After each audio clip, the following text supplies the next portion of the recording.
고요한 사람은 흔들리지 않는다. 윌리엄 조지 조던 지음. 노유정 옮김. 제1장.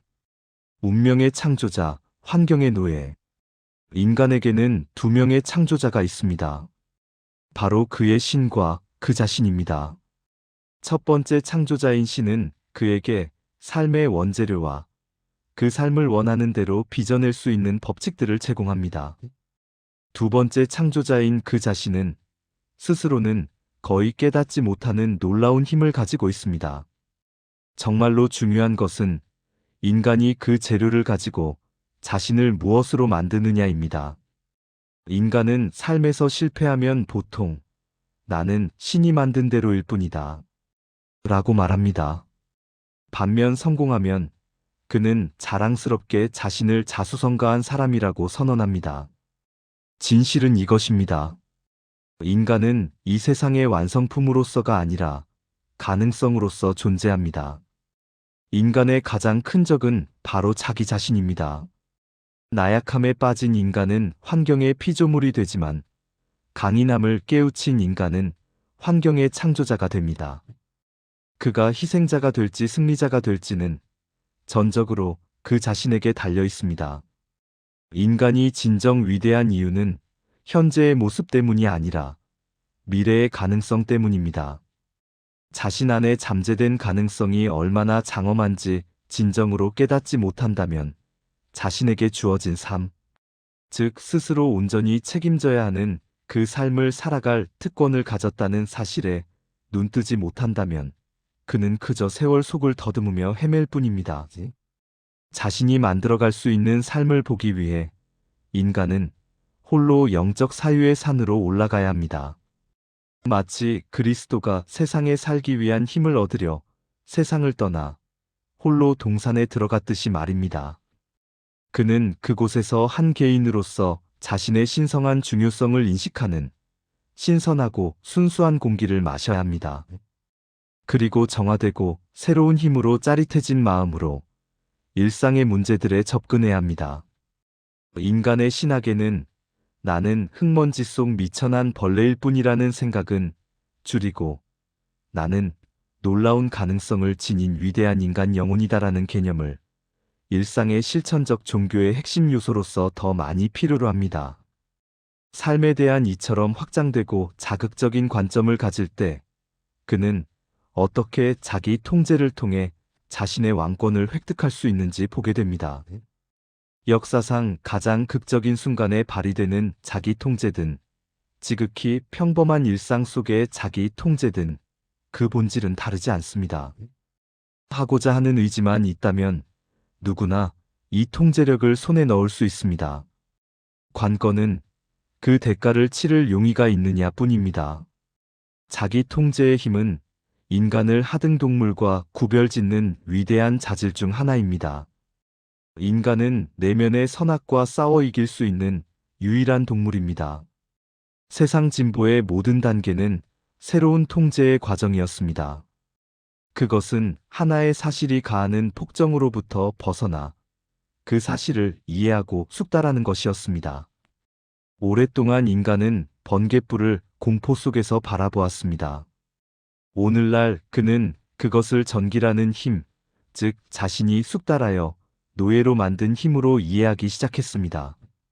수백만 가지의 전기 발명품들은 단지 우리가 위대한 힘을 통제하고 있다는 징표일 뿐입니다. 그러나 모든 통제 중에 가장 위대한 것은 자기 통제입니다. 삶의 매 순간 인간은 왕이거나 노예입니다.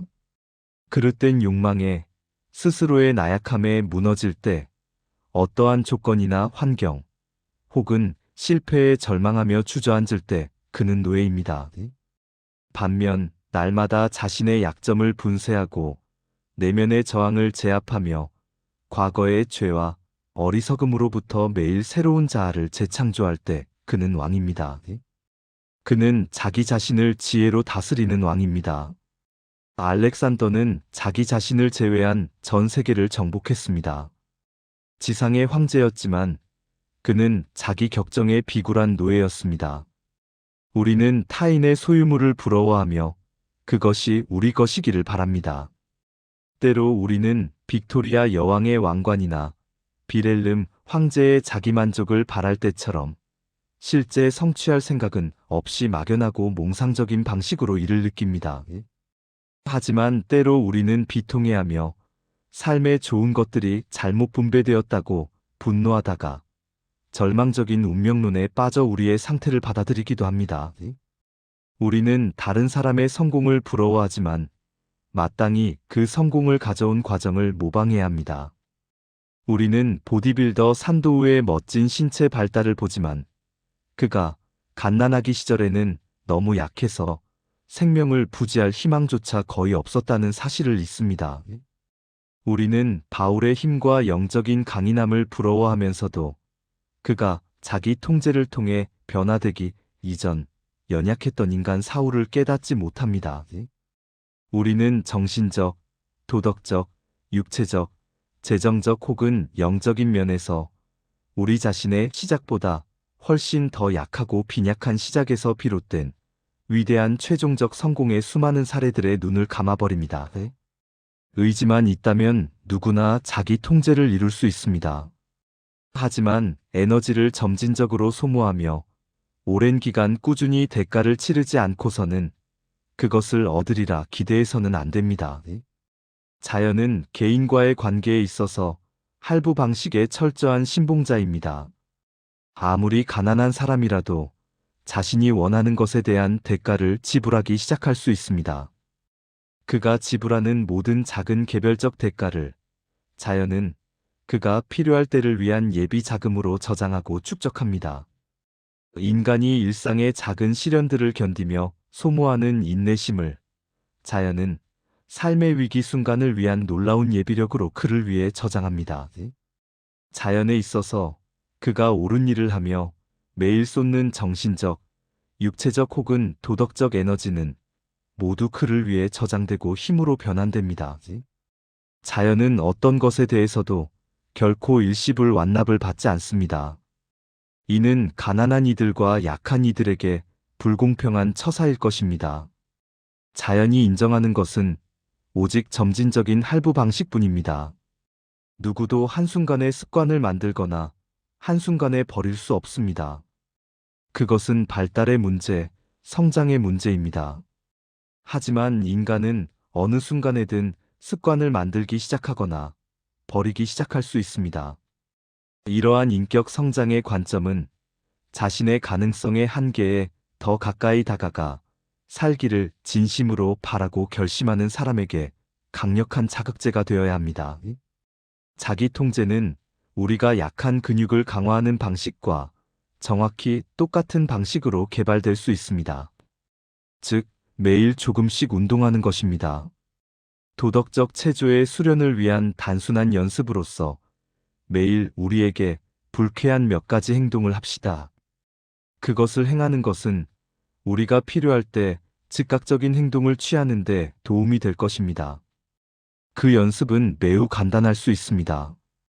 아주 재미있는 책을 읽다가 이야기에서 가장 흥미진진한 페이지에서 잠시 덮기. 잠에서 깨는 바로 그 순간 침대에서 뛰쳐나오기. 충분히 걸어갈 수 있음에도 차를 타고 싶은 유혹이 들 때 걸어서 집 가기. 불쾌한 사람에게 말을 걸어 대화를 즐겁게 만들려고 노력하기. 이러한 일상의 도덕적 훈련 연습은 인간의 도덕적 본성 전반에 놀라운 강장제 효과를 발휘할 것입니다. 개인은 오직 작은 것들에 대한 자기 통제를 통해서만 큰 것들에 대한 자기 통제를 이룰 수 있습니다. 그는 자신의 갑옷에서 약한 지점이 무엇인지 자신 안에 있으면서 완전한 성공을 항상 가로막는 요소가 무엇인지 발견하기 위해 스스로를 연구해야 합니다. 이것이 바로 그가 자기 통제 연습을 시작해야 할 특성입니다. 그것이 이기심인가? 허영심인가? 비겁함인가? 병적인 예민함인가?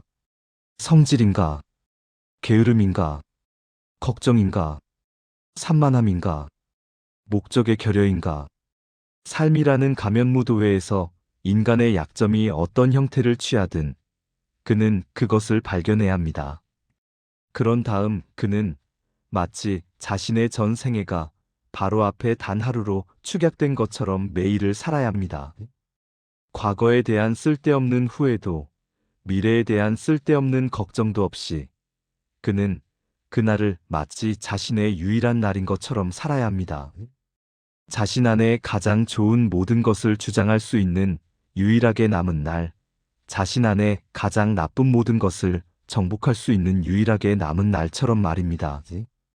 그는 매 순간순간 약한 요소가 조금이라도 드러날 때마다 그것을 제압해야 합니다. 그러면 매 순간은 그가 승리하거나 또는 실패할 것입니다. 그는 왕이 될 것인가? 아니면 노예가 될 것인가? 그 답은 오직 그에게 달려 있습니다.